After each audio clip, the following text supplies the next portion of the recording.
Assalamualaikum warahmatullahi wabarakatuh. Pada kesempatan kali ini, kita akan belajar pada tema 2, udara bersih bagi kesehatan. Subtema 3, memelihara kesehatan organ pernapasan manusia. Dan kita sampai pada pembelajaran pertama. Sahabat cerdas, sebelum kita mulai pembelajaran kita, jangan lupa untuk berdoa terlebih dahulu.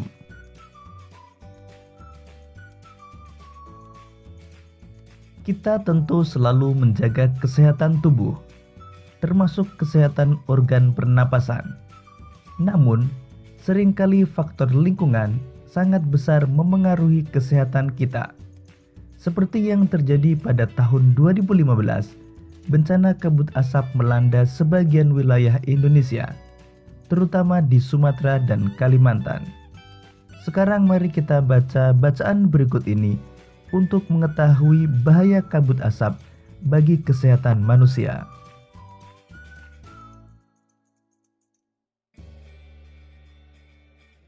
Sembilan bahaya kabut asap dan cara mengatasinya. Kebakaran lahan dan hutan telah menjadi bencana kabut asap. Pemerintah sudah berusaha mematikan titik-titik kebakaran, tetapi hasilnya kabut asap masih ada. Apa saja bahaya kabut asap kebakaran dan apa yang harus kita lakukan apabila di daerah kita terkena kabut asap?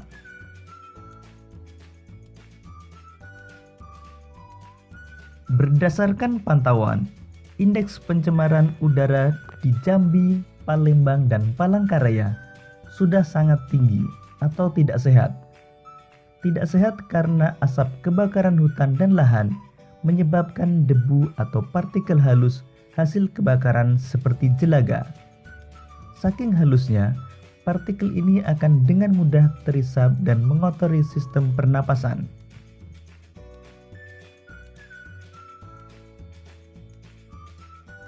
Selain partikel halus, asap kebakaran juga mengandung zat-zat berbahaya seperti ozon, sulfur dioksida, karbon monoksida, dan nitrogen dioksida.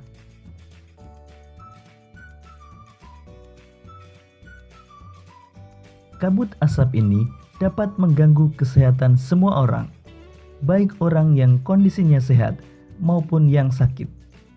Namun, pada orang yang kondisi kesehatannya kurang, khususnya pada orang yang memiliki riwayat penyakit pernapasan, anak-anak dan balita, kabut asap adalah bencana yang bisa mengancam jiwa.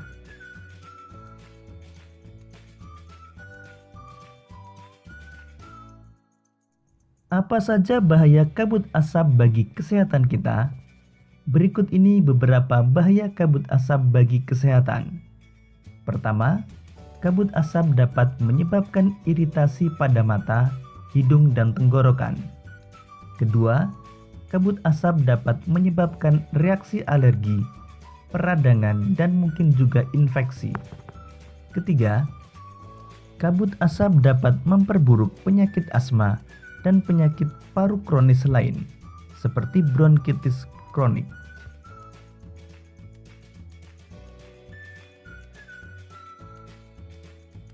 Keempat, kabut asap dapat menyebabkan kemampuan kerja paru berkurang dan menyebabkan seseorang mudah lelah dan mengalami kesulitan bernapas. Kelima, kabut asap dapat menyebabkan orang lanjut usia dan anak-anak yang mengalami daya tahan tubuh rendah akan lebih mudah mengalami gangguan kesehatan. Keenam, kabut asap dapat mengurangi kemampuan tubuh dalam mengatasi infeksi paru-paru dan saluran pernapasan, sehingga lebih mudah terjadi infeksi.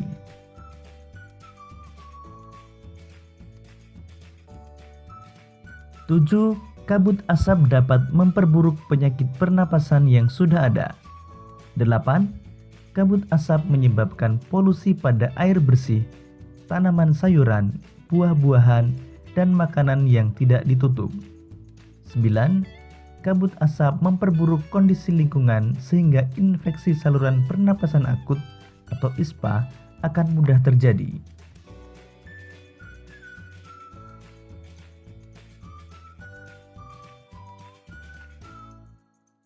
Bagaimana kita melindungi diri dari kabut asap?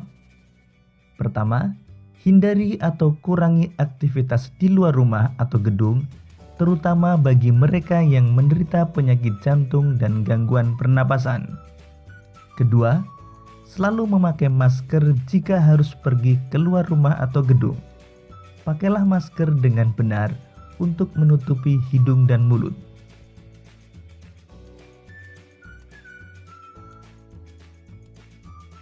Ketiga, minumlah air putih lebih banyak dan lebih sering agar debu atau partikel halus yang menempel pada tenggorokan larut dan masuk ke dalam pencernaan sehingga ikut terbuang bersama kotoran.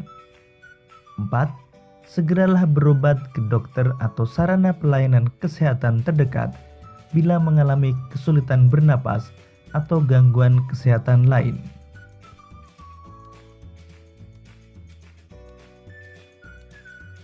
5.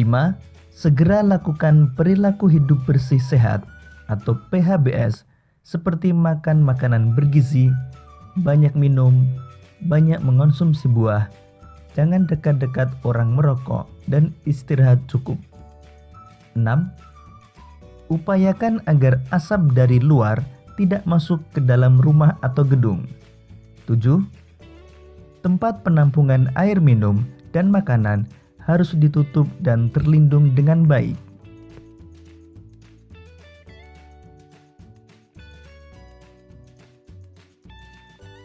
8. Buah-buahan dan sayuran dicuci sebelum dikonsumsi. Bahan makanan dan minuman yang dimasak perlu dimasak dengan baik.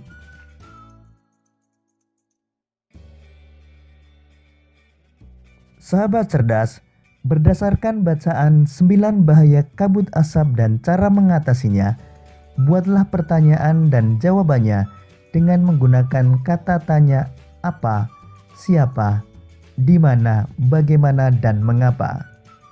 Berikut ini contoh pertanyaan dan jawaban dengan menggunakan kata tanya apa, siapa, di mana, bagaimana, dan mengapa. Kata tanya apa? Apa saja zat berbahaya yang terkandung dalam asap kebakaran? Asap kebakaran mengandung zat-zat berbahaya seperti ozon, sulfur dioksida, karbon monoksida, dan nitrogen dioksida.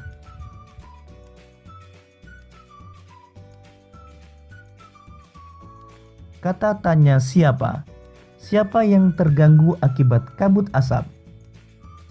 Kabut asap dapat mengganggu kesehatan semua orang, baik orang yang kondisinya sehat maupun yang sakit.